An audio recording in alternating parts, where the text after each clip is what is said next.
Hello, ladies and gentlemen. I am O'Brien McMahon, and this is People Business.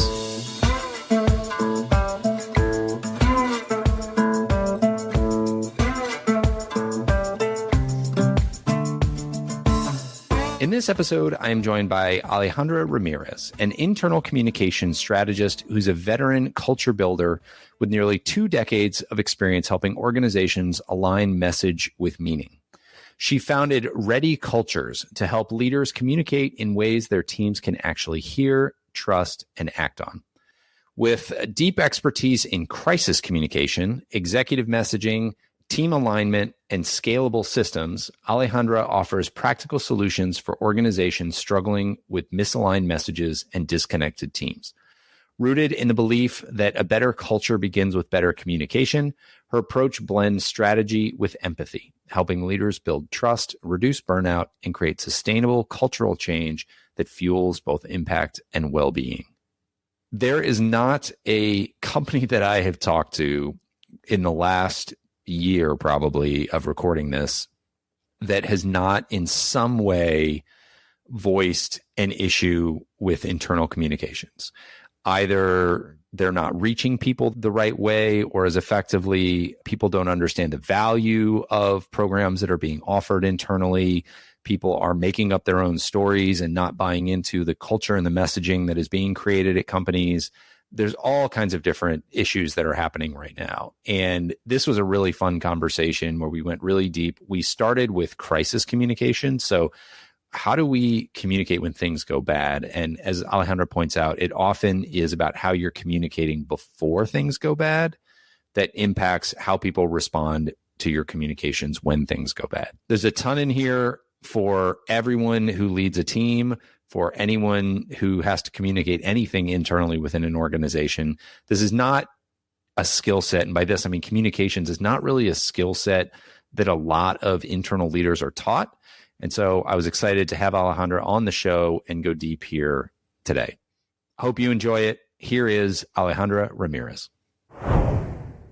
Alejandra, welcome to the show. I am a big believer that most all human problems are communication problems. And so excited to jump into communications and communication problems today with you. Welcome. I'm happy to be here. Thanks for having me. Would love to just kind of start out at the beginning with you, and was wondering if you could just kind of set the table with your background and how you came to found ReadyCultures. Yeah. So I worked in law firms for about 15 years. That's where I really got my skills and really got to get my hands dirty on internal comms and all sorts of things related to PR and corporate comms and crisis comms. But I would say my passion for internal comms goes as far back as when I was a kid. I loved asking questions. I'm what's called a third culture kid. So I'm Latin, Hispanic, raised with a Hispanic mother. My stepdad is white American. I was always kind of that translator, not for language, but for culture, right? And so even as a kid, it kind of taught me to understand that different people have very different perspectives. And that's just how I've lived my life. When I started my career in communications, I fell in love with that people-human connection element of it. And to me, internal comms is a no-brainer because it's what drives business. It's what drives people. And without people, you don't really get very far. So I'm a big believer in that. And so after working in law firms for many years, I decided I would try my hand at doing this for other clients and other people. And I see, especially now with the proliferation of AI and just the world and geopolitics, there's a huge need for rethinking how businesses communicate with their people. So I founded ReadyCultures to do just that and help companies connect with their people and bring in the human element. But ultimately, it's to bring that strategy into something that is actionable and isn't just words on a wall. So what did you call it? Third culture? Third culture. Third culture. I had not heard that term before. So let's just take that apart if you're willing to for a second. What were some of the internal communication challenges that you were working out within your family? So I would say that it really came down to ways of doing things, right? So a third culture kid is generally defined as a person who spends a significant part of their developmental years outside of their parents' culture, right? In that case, it was my mom. So my parents divorced when I was very young. My mom eventually remarried. My stepdad came into our lives when I was 3 or 4. So he was in my life from the very beginning. I was raised in Miami. I was born in Colombia. I was raised in Miami. Miami is also its own multicultural hub. My stepdad is from Texas. And the things that always were different were expectations around sleepovers or how you go to a friend's house or not go to a friend's house. And it was always this of, well, my stepdad says it's fine, but my mom says it's not because that's just a totally different culture. And so it was a lot of trying to figure out where I fit in and feeling a little bit like I had a foot in both cultures. And it taught me the importance of empathy and asking questions and trying to really understand where people were coming from when they did things. So my mom and I would, butt heads on certain things, or my stepdad and I would butt heads, or they would butt heads. And I'd be like, wait, you guys are misunderstanding. This is what she means. And this is what he means. Right. Same with my grandparents, who I was very close with. Those are the types of things that early on set me up for realizing that culture is unique to everyone. And we traveled a lot too. So traveling also taught me different cultures and ways of doing things. I have a actually funny story. I remember years ago, this is in 2007, we went to China, and I realized in China, I don't speak Mandarin. I don't speak any of the languages. But in most other countries, the sort of Western countries, the mannerisms tend to be the same. Not even the mannerisms were the same in China. Interesting. Yeah, I never thought about that not only are the words different, but the mannerisms would be different. And what a breakdown that would be. It was fascinating. Yeah. So are you just naturally then cued into context disconnects? I think it's just because of how I was raised. I was also diagnosed with ADHD later on in life, which, if you know anything about ADHD, you connect seemingly random things very quickly. It made a lot of sense once I was diagnosed. I was like, oh, that explains so many of the things I was always worried about or thinking ahead about that people weren't caught up on. So it comes naturally to me. Yeah. Very familiar with ADHD. I do not have it, but I have close people in my life who do. So we're going to jump forward a little bit, but in internal communications, or really in any interpersonal communication, I think, because that's real. I mean, internal communications in a company are really interpersonal communications for any unit of people. What are best practices then in setting context? Ooh, so that what you're saying lands the way you want it to say. Yeah, that's a great question. That's a great question. I want to take a quick step back, if you don't mind, and talk briefly about what you said about internal communications. I agree with that definition. I also think of it in two buckets. There's sort of the operational piece of internal communications, which is just sort of how an organization functions in its processes and how people do the work. And then there is that interpersonal aspect. And you need both for a company to succeed and for a company culture to be effective. So I want to emphasize that because I think a lot of people think about it as just the interpersonal or just the operational piece, but it's both. And your question, what are some best practices around context, like setting context? Because so for instance, you can set too much context, right? Like you can be like, all right, well, look, so we got this whole thing going on here and these pieces and these players and the whole thing. And like, he thinks this and she thinks that. You're like, well, what's the question? What are we getting to here? Or you could just be like, I can't think of one off the top of my head, but you could just ask a question. And it's like, somebody just goes, what is that? And you're like, I don't know. What are you pointing at? What are you looking at? I don't know. So you have to create some alignment in order for your message to land.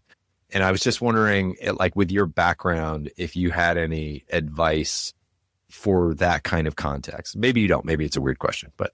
Yeah, no, I mean, I think at a high level context there's three things you want to always answer, which is the facts, right? So I call it the head, the heart, and the hands, which is what are the facts people need to know at baseline? That's the head. The heart is why does this matter and what's in it for you?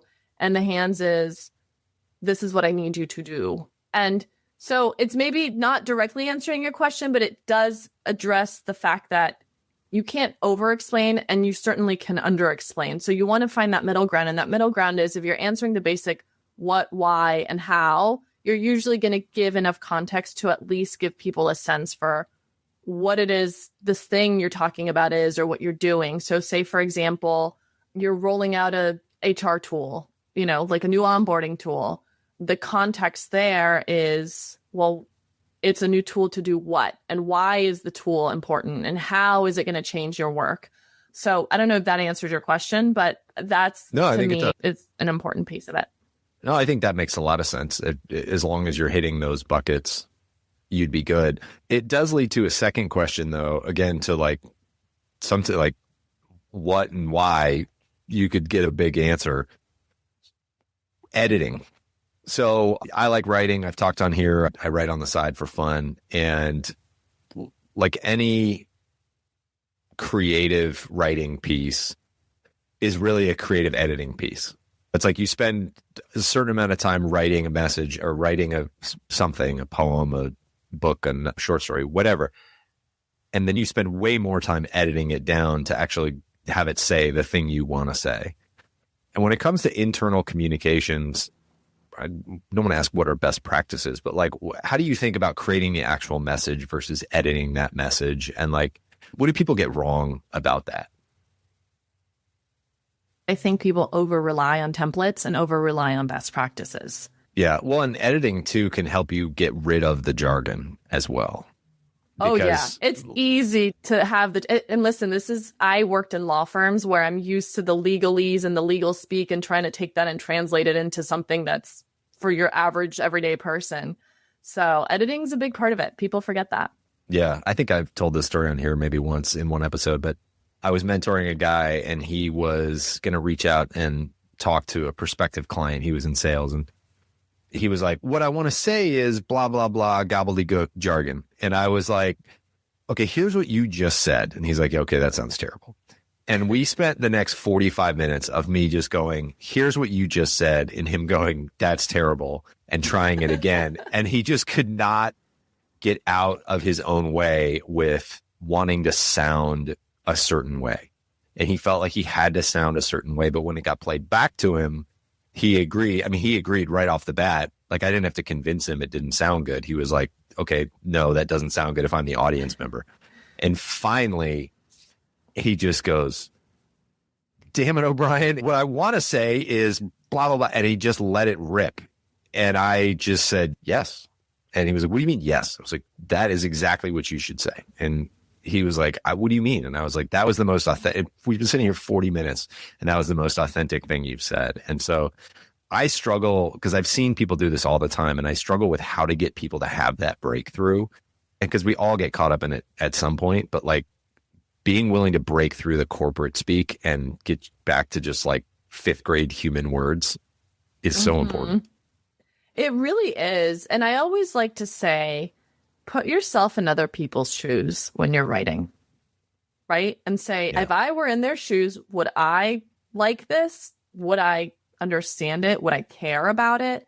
And that usually helps you also better define and clarify how you communicate and what you want to say. But to your point, it goes back to just write like you speak. You can always then improve it. It's, you don't want to sit there and try to start with the jargon. It's easier to start with, here's my stream of consciousness, and then kind of clean it up from there. And, I think it certainly depends on the person. I've worked with some leaders who were not very comfortable speaking in public. They froze up and they needed talking points that were verbatim. But that was who that person was, and it worked for them. And people kind of knew that that person wasn't the best public speaker, but the messages that he sent in writing were phenomenal, right? So at the end of the day, you want to be yourself, and people will either go with it or not. Obviously, if you're an asshole, that's a whole other story, but I can't solve for that. Well, as we've talked about that on this show a lot, people who are like, well, this is authentically me. It's like, well, maybe then your authentic self needs some improvement. That's a whole other podcast about, I don't know what you call that one. Yeah. It's like, be your authentic self, but be the best version of your authentic self. Don't be the crummy version of yourself. That has me thinking too, because I like to write. I read a lot about writing and have read books from authors on how to write and that kind of thing. And one of the pieces of advice that I've seen a lot is to develop a sense of taste. In order to do that, you have to be proactively reading other messages and looking at other works. Again, whether you're writing a novel and you're reading other novels, or whether you're doing corporate communications as a leader and you're just looking at other corporate communications with a purposeful eye, but looking at them with this idea of developing a sense of taste. Like, oh, did I like that? Did I not like that? Did it feel good? Did it not feel good? What about that felt good? Like, just trying to be a little bit more of a professional about it, to build a sense of taste, so that when you are writing, your style then sort of develops towards those tastes. Does that make sense? Absolutely. I mean, I think that brings up a really good point, which is feedback is always really good, right? So in the corporate context, when you think about communication, one-way communication is, then it's not a conversation at that point. It's just like, I don't know, UPS delivering something to you, right? And so the writing process to me improves when you're willing and open to receive feedback.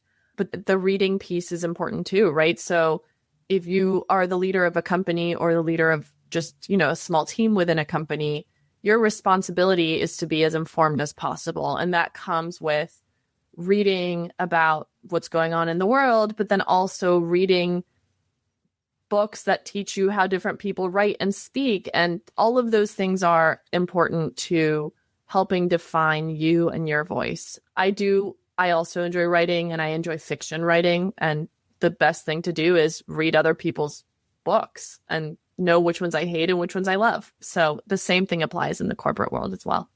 Yeah. Well, we'll have to have a sidebar conversation on your fiction writing, because I am a fan as well. I sent you a whole bunch of questions right off the bat, and we've, I think, only hit the first one. We went way off script there, but that was great. I want to get back to it a little bit, though, because one of the things that you and I had talked about in prep for this is communicating through difficult situations. And I guess there are going to be times where things go bad, and you're not going to get through life without things going bad. You're not going to get through your work without things going bad. And these can be small interpersonal conflicts. It could be major hits to the, economy that affect your business, or it could be scandals or disasters or things like that. I guess just to start, what is it that people need to hear? Like, what should a leader keep in mind about the experience that someone else is having when something negative happens, and how they need to be communicated to? I think the most important thing is people want to feel seen.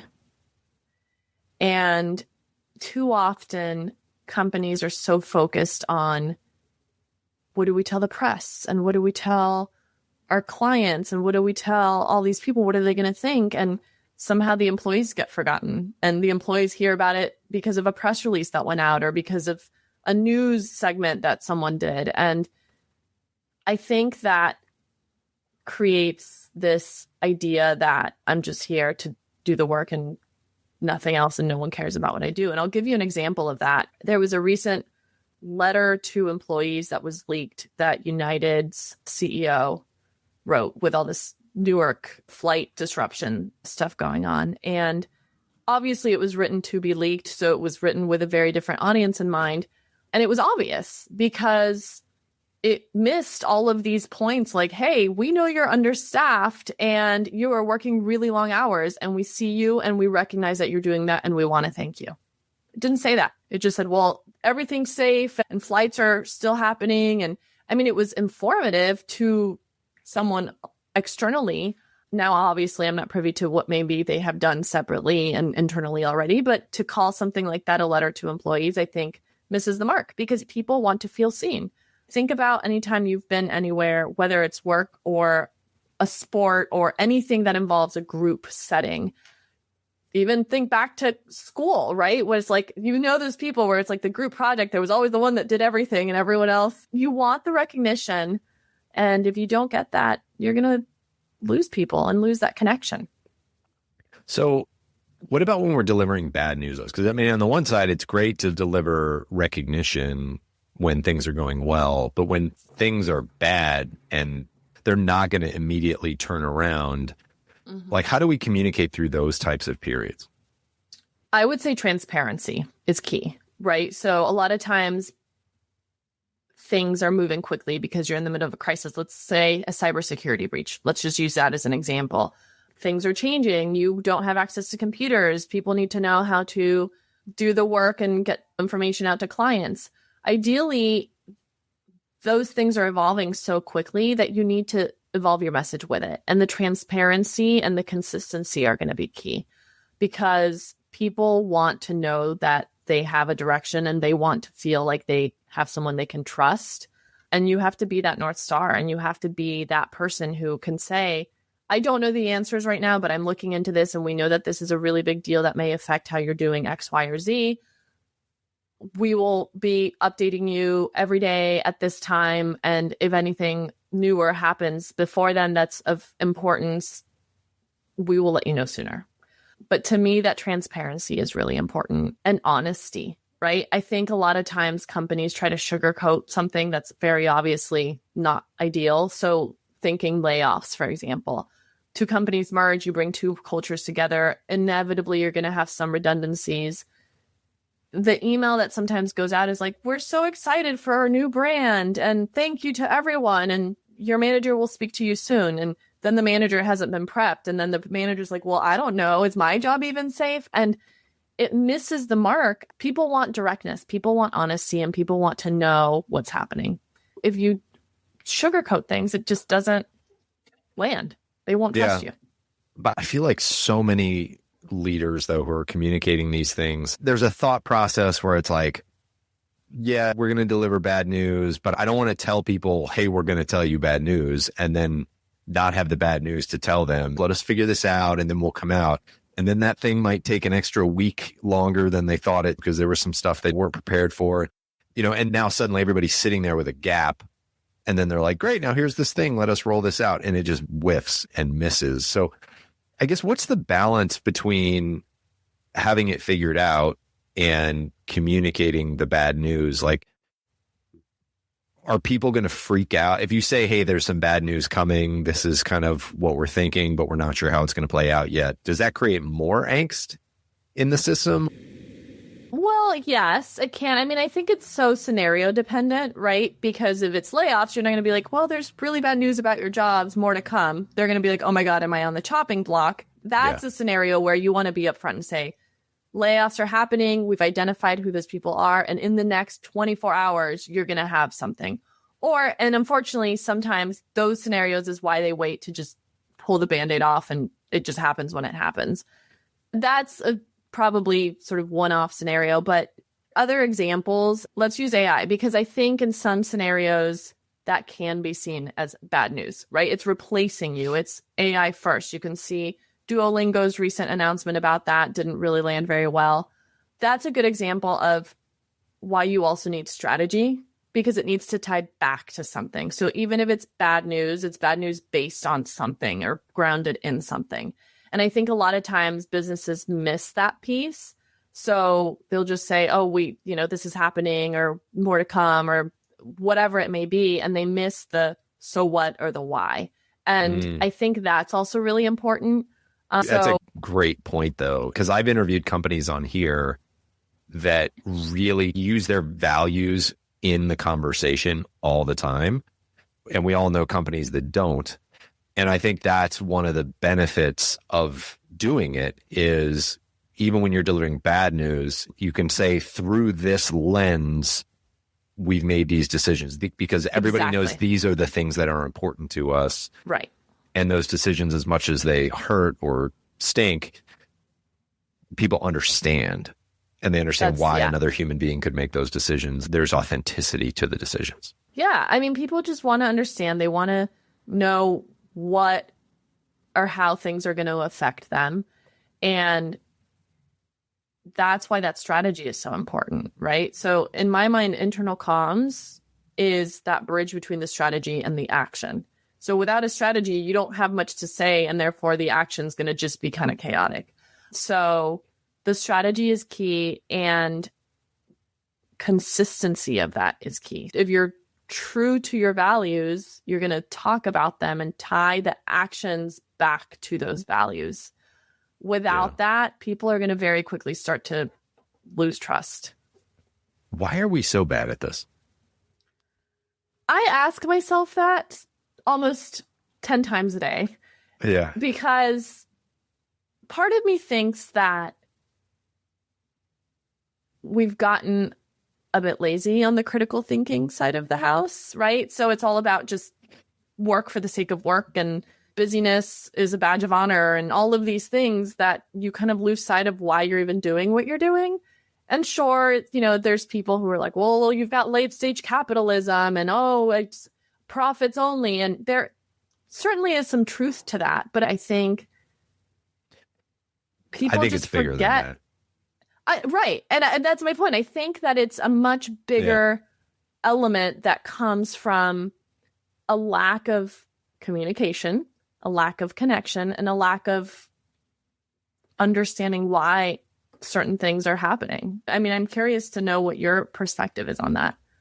You know, this is not a well thought out perspective, but it just kind of hit me as I asked the question to you that, like, we've been bad at this forever, right? Like, if you just look back at history, we do not have a great track record of treating other people well. And I wonder if that's not it. If just like in our programming, we're so conditioned to be us versus them and to dismiss people who are not like us or immediately around us. And some of our companies now are so big or so dispersed, or the roles are so different, that people who are making these decisions are not, like, it's not like they're going home and sitting around the dinner table with these people. You have to force empathy on yourself in order to, like you said, put yourself in their shoes. Like, you have to do that on purpose over and over again. I agree. That also gives me this thought that technology has almost spotlighted that gap even more, because there's this constant connectivity and the constant connection. You're almost like, wow, I'm just so connected here. I have no idea what's happening, and I'm just seeing it. So there's that. But the us versus them, I think, is a good point. And I think people sometimes define different as bad, as opposed to it just being different. And that creates this probably not ideal lens through which certain things are done or said, and that empathy gets lost in the process. But yeah, part of it is, it could be a bit of just who we are at our core, the us versus them. It's, you know, that tribalism, that whatever you want to call it. But you also look back, and people do crave connection. I mean, there's plenty of studies that show when people don't have a social sort of life or friends or connection to people, even if it's through a phone, they usually have really bad mental health and are you not die great. Earlier. Yeah, it's not you like, die earlier. It is. Exactly. I mean, it's not like, oh, life is a little worse. It's like you die earlier. It is crazy how drastic that can be. Yeah. But it's such a, I wish I had a direct answer on that, because I ask myself that every day. It's like, why are we so bad at that? And I think it's because people don't ask why. They're so sort of in their own heads that they don't stop to ask why something is the way it is. And that's why when I was a little kid, I asked why all the time. And it was like my thing. It became a nickname, because they're like, okay, you've asked why for everything. Not everyone is like that. So that's why you've got people like me. We're the dot connectors who help make that be a thing that, you know, doesn't come naturally to others. Yeah. I remember listening to a Tim Ferriss show podcast, and he interviewed a guy. If you've ever seen the show Scorpion, I don't think it's on anymore, but it was based on this real company, this real guy who created this business where their tagline was, we can solve any funded problem. as long as it was legal. That was the caveat. And so they would be hired to build other businesses or tech platforms, but they also, like, one of the stories he shared was they were hired to split up a wealthy heir from his gold digging fiance. And they wound up proving that she was just in it for the money. And like, they actually faked the marriage. And then she came back with like a divorce and settlement. And they were like, actually, your marriage was a fraud. Get the hell out. Wow. Here's a settlement. We don't ever want to see you again. So like, they would solve all these problems. But anyway, that's a digression. What he would do is, he was a super genius, the guy who founded this thing, 200 IQ. And he built teams of super geniuses with a leader who was super empathetic. And what they would do is they would tackle the problem at the genius level, but then they would have this super empathic person or empathetic person who would help them work out their interpersonal issues and then help them translate it to the client. And so there was somebody whose role it was to keep an eye on the human side. And then the other people who were like, we're not even attuned to that at all. Yeah. And so I think just to make the point that like, we don't all have these skills, but there are people out there who have them and are great at them, like you, for instance, who do this professionally. And so making sure that you have people on your team, even if you're not a great empathetic leader, to have somebody on your team who's checking you and who you're giving enough respect to that you're going to listen to that, to be like, all right, before I go out and step in it, how's this going to land? Yes. I think that EQ is so important and is so incredibly underappreciated in the business world and the world more broadly. And I think that a good business has both, like you said. It almost drives me crazy when it's called a soft skill. Like, what does that mean? Hard skills and soft skills. They're skills, and skills are things that you leverage to do whatever it is you need to get done. And so that we could go off on a tangent on that, but that's just something that always has driven me crazy. Yeah. Yeah. It's so true though. I agree. I think there's technical skills to do a job, and there's people skills to interact with people, and there's all kinds of different skills. I also think, as I've said on here before, that everything is a skill. And I think we need to remember that about communications. We think because we learn to talk so early and we just grow up doing team projects and communicating that somehow we're great master communicators. And it's not. There are levels to the communication game that go really deep, and most of us are just scratching the surface. Oh, yeah. I have a really close friend who is a pediatric speech therapist. So she works with young kids on their speech and language and feeding challenges. And she talks a lot about how communication is a skill you need to learn, and it doesn't come easy. And her biggest point is parents are going to play a big factor in how their child communicates and sees the world. And part of her job is training the parents as opposed to guiding the child, because she's like, what I do is child-led, but the parents need to play a role in it. And part of what she offers is caregiver education and training to build those skills to properly communicate as well. Yeah. How do you help leaders build these skills for themselves? I do a lot of coaching where I talk to them. We do scenario building. So say they have a big conference coming up, or there's a town hall. We go through what the key points are that they need to get across, and then we just practice. When I worked in-house and I did more than just internal comms, I also did it sort of in the PR space, where we would just practice and say, okay, let's talk about what you're going to say and how you're going to prepare for this. I would say ensuring that they feel comfortable with not being perfect.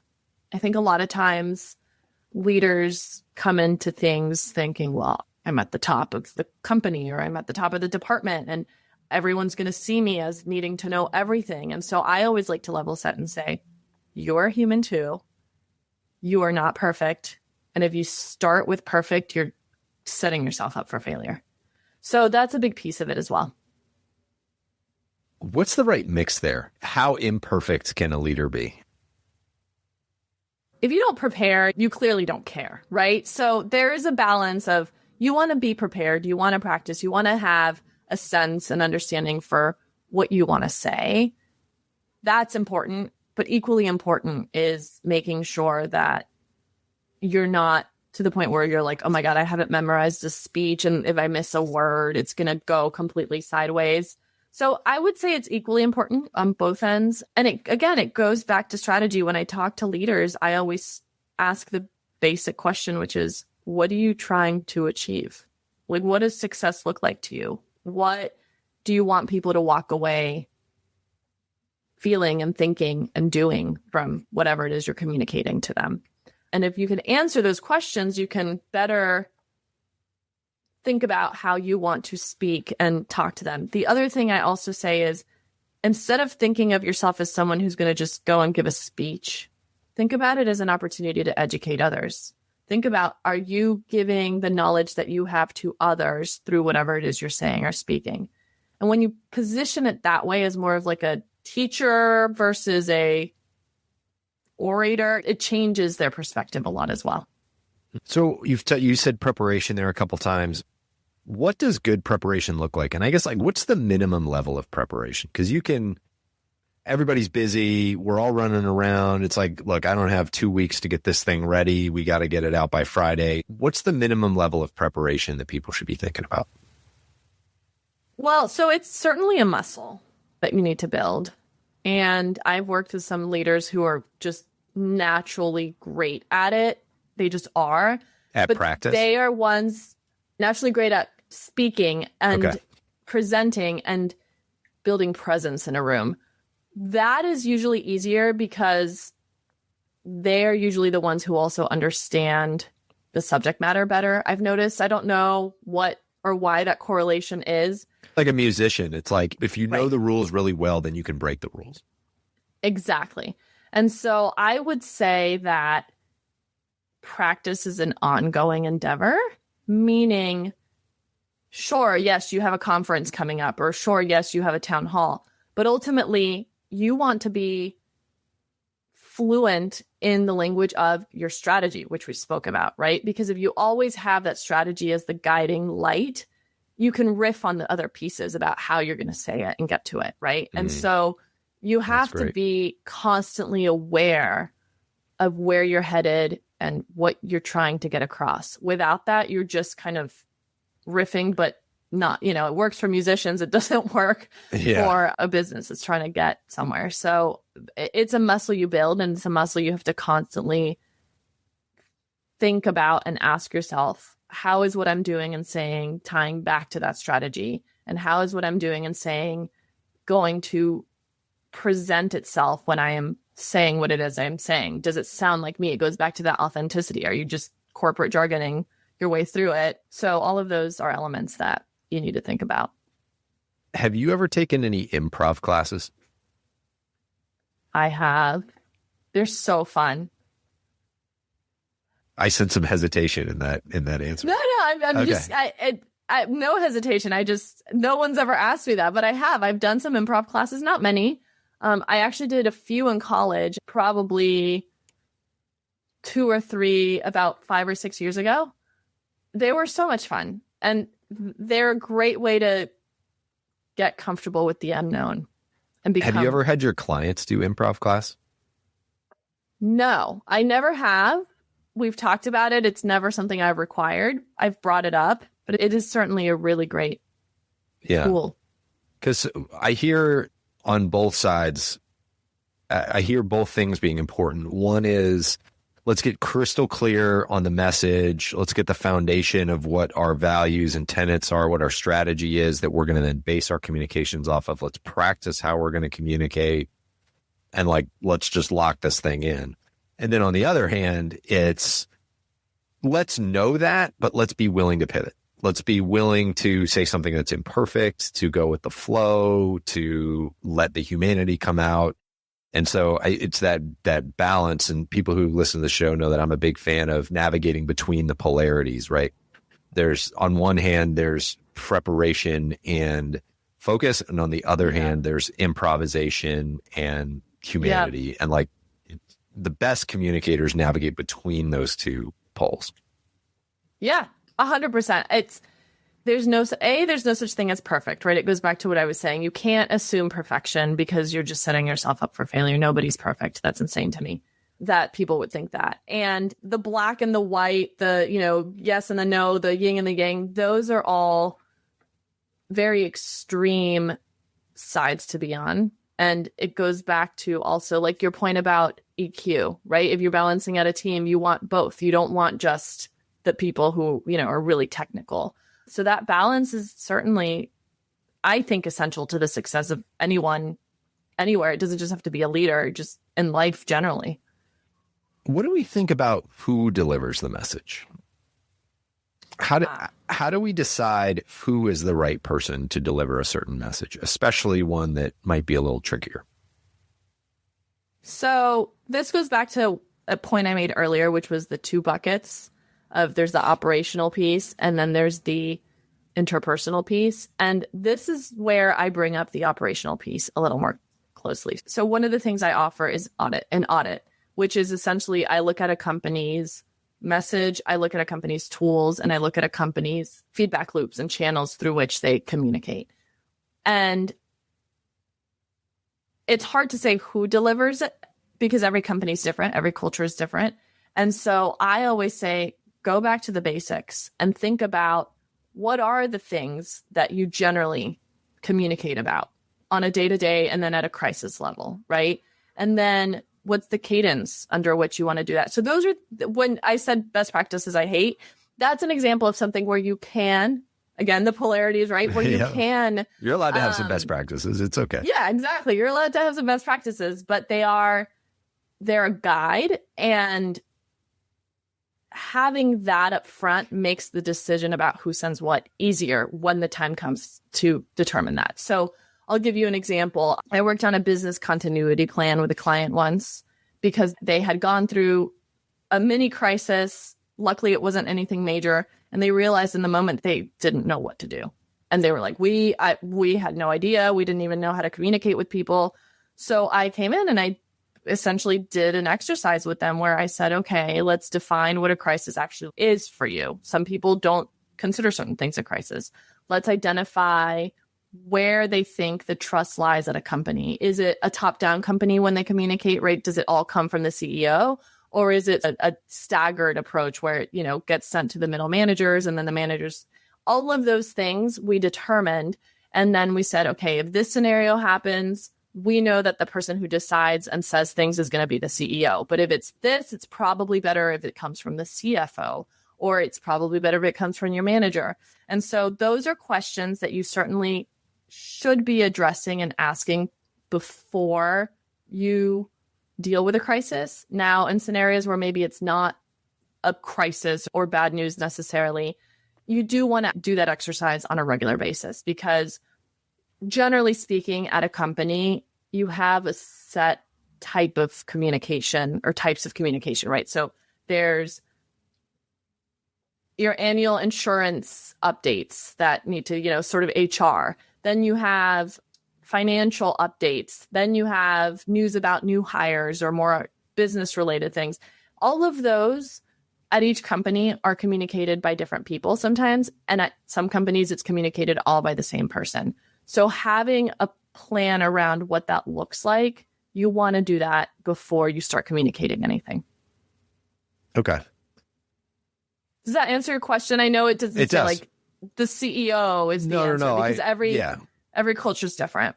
No, I know every issue is going to be different. Every culture is going to be different. I was just anything that you had around deciding the appropriateness because I've seen some scenarios where the top people kind of hold it all and won't let other people communicate. And then I've seen some where the leaders won't communicate. And when things are going really wrong, they're only communicating through your manager. And you need to hear from the leader. We want to know this ship is still floating. So I do. I mean, it definitely depends.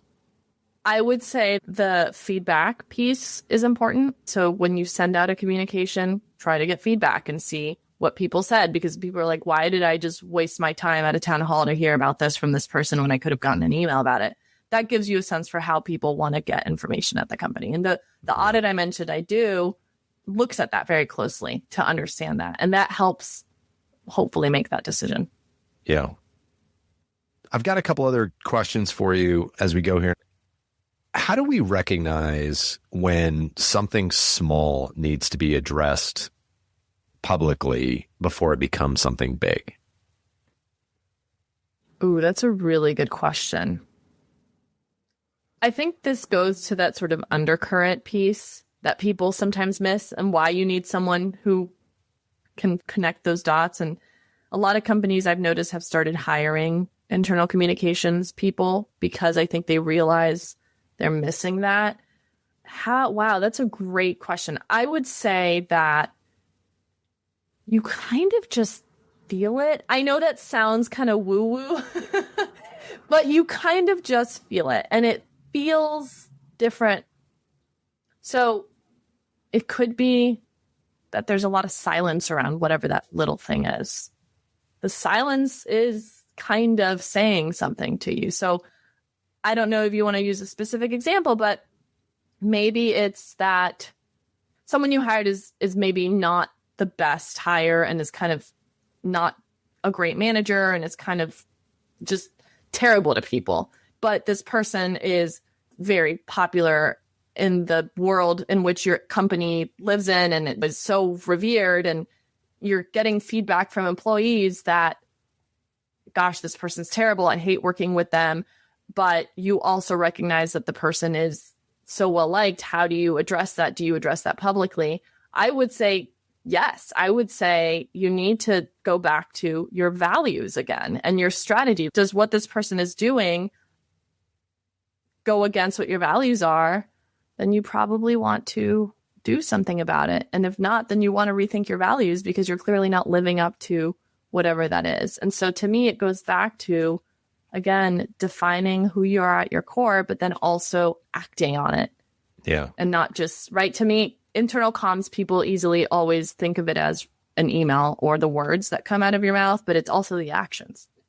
Well, so that was my next, to match. That was my next question. So you made the comment when we were prepping for this initially that internal communications are about both words and actions. Can you expound on that a little bit? Yeah.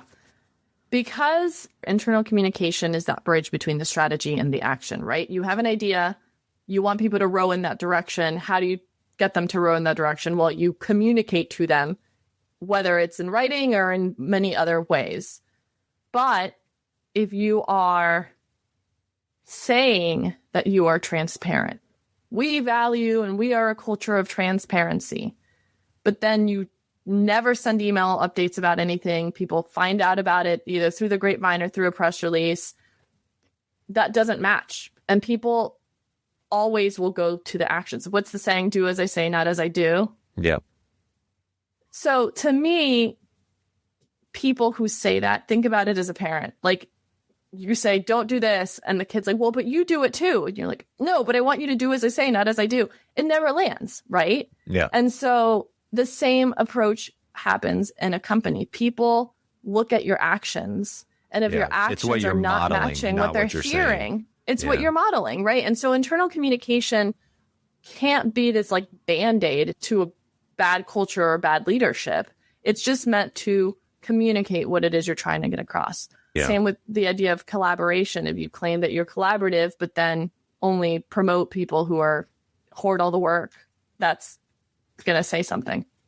Well, and it makes the point that communications can actually work against you if they're inauthentic to the experience that people are having.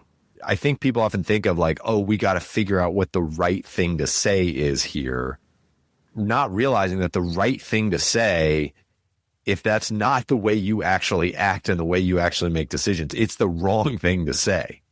Saying the right thing would be the wrong thing because it's out of alignment with the experience that people are having, and it's going to do way more damage than saying something else that's more authentic, even if it sounds a little scummier. People see right through that. And I mean, perfect example of that just out in the public right now is all this conversation around DEI, where some companies who for years were like, we value DEI and this is how we're going to do everything. And then suddenly they just stop doing all these things, but then they continue to say that they do, value DEI.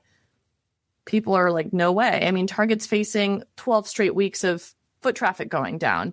And you could see an example of Costco sticking to their values and saying, we value DEI and we're going to continue to value DEI. I mean, that's just one sort of topical in the moment example, but yeah, people will look at what you're doing first and determine if it aligns with what they're perceiving. Yeah. Don't say you value something if you don't actually value it. Exactly. Yeah. Yeah. Even no matter how hot button of an issue it is. Because there are ways, like DEI is a great example, because there are ways to create a diverse workforce without having formal DEI initiatives. There's ways to create 100%, equity, right? Like, so if you're like, hey, look, we like fairness and equity and all this stuff, but like, we're not jumping on the DEI, whatever that label is. We're not going to jump on that, but here's how we're going to do it. And this is what it means to us. Like, great. Feels authentic to that organization. Exactly.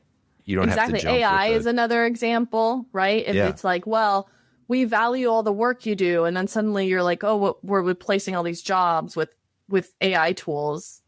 People are going to be like, well, do you actually value the work? It goes back to say what you mean and mean what you say. Yeah. Well, you see the whole like, well, we're a family. No, we're really more like a team. And people get cut from teams sometimes, like you see exactly. You see in that swing back too. Exactly. Alejandra, I know we're wrapping up on time here. Anything that we have not hit that you're like just dying to get out or you think is really important, either on something we've covered or something we haven't? Yeah, I would say I'd like to briefly touch on culture, because I think that culture goes hand in hand with internal comms, right? Because at the end of the day, you're trying to build a business that has a consistent way of doing things. But I think too often people define it in a way that isn't right, in my opinion. So what I mean by that is, generally speaking, people define culture as a common shared way of doing things or traits or things of that nature. Sure, but that doesn't really help when it comes to figuring out how to build that culture. When you think of culture, I think about it in science. And in science, when you culture something, you culture meaning you create the environment under which you want something to thrive or grow. So to me, businesses, instead of just being like, this is our culture, should be thinking of it as this living, breathing, this is the conditions that we're creating to get to this way of working or this way of saying or doing things. And to me, that's so essential when it comes to aligning the words and the actions and hiring the right talent, not just top talent, and all of these pieces, because you're creating those conditions. You're not just claiming that they are what they are. Well, so I told you this when we were prepping. I think that's the best definition of culture I've ever heard. And I do a podcast on the human side of work. So that's not a small statement coming from me. So I think that's the best. And one of the reasons I think it's the best is because in that definition, it's not only the conditions in which certain behaviors are thriving, it's also the conditions in which other behaviors are dying. Yep. And I think both are equally important. Like, not 100%. Everything can survive in every ecosystem. And so Correct. You have to think, what are the behaviors we want to thrive and what are the behaviors we want to kill out of this environment? And if you have a culture where bad things are starting to creep in, people aren't behaving the way you want them to, it's because the little petri dish you've created is allowing those things to thrive and it's not killing them off. Yeah. I think it's just a great framework for thinking about culture. It is an actionable way for thinking about culture. Exactly. It's actionable. It's actionable, and it ties back to, what is your strategy? What are you trying to say? And how are you going to build that? Otherwise, it just becomes a piece of paper on a shelf that collects dust and no one ever looks at. Yeah. I'm so glad you brought that up, because I wanted to make that point and it had slipped my mind in all the other good conversations we were having. So I'm glad you mentioned it. Alejandra, this has been so fantastic. Really, really fun. Where can people find you and engage with you if they want to do some of this work? Sure. So they can find me on LinkedIn. I am pretty active on LinkedIn and constantly engaging with others. And I sometimes get tagged and asked what I would think about something and what I would do. So you'll find me there, but they can also find me and schedule a call on my website, ReadyCultures.com. I have that 3H framework I mentioned. I actually have a worksheet on my website they can download for free to practice that 3H framework when it comes to communicating. We'll link to that in the show notes for those who want to reach out and continue this conversation directly. And I always encourage people to do that. It's, as I've said before, it's easy to listen to a podcast and it seems like two people up on a pedestal somewhere that are unreachable.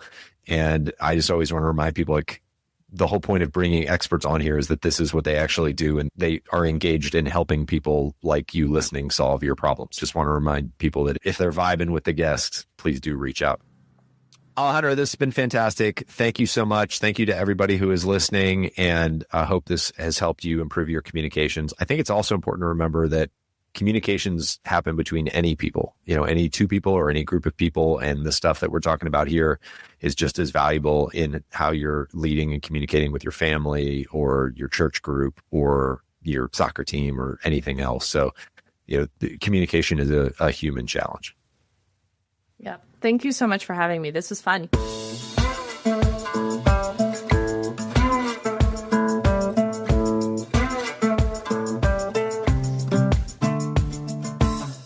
Hey folks, one last thing before you go. If you enjoyed the episode, make sure to hit subscribe so you can stay up to date with future guests. That's it. Thanks for coming. Go make the most of your business and the people in it.